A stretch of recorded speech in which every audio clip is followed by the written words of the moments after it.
কোনো মেয়ের লজ্জাস্থান যদি দেখে ফেলে কোনো ছেলে, তাহলে নাকি বিয়ে করা ফরজ হয়ে যায়। চিন্তা করছো? আর এটা যদি মানে চিন্তা করছো, মানে বিয়ে ফরজ কেমনে করছে? কোনো মেয়ের লজ্জাস্থান দেখে বিয়ে ফরজ করছে। তো তাইলে ধরো একটা মেয়ে, তুমি বললা যে আই লাভ ইউ, এটা রাজি হলো না, এটা জোর করে ধরে রেপ করার দরকার নাই। আস্তাগফিরুল্লাহ আযীম। লজ্জাস্থান দেখলা, এবারে তো ফরজ হয়ে গেল। মেয়ে অন্য কারো কাছে বিয়ে বলে তাহলে জায়েজ হবে না।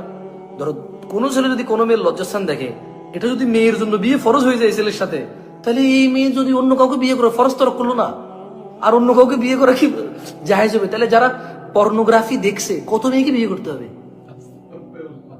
না, তুমি তুমি বোঝো, মানে ওর বুঝলাম ওর ইসলামিক জ্ঞান নাই, মানে আমি ধরে নিলাম ওর ইসলামিক জ্ঞান নাই, মেনে নিলাম, কিন্তু সেন্স অফ হিউমারও কি নাই?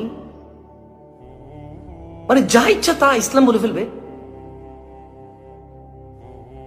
মানে যারা যারা উলঙ্গ ছবি দেখে, তাহলে ওরা কতজনকে বিয়ে করা ফরজ হতে জন্য, তুমি খেয়াল করছো?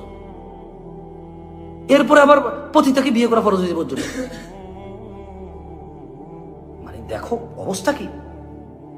মেয়ের দিকে তাকানো নিষেধ, সে বলতেছে মেয়ের লজ্জাস্থান দেখার পরে বিয়ে ফরজ।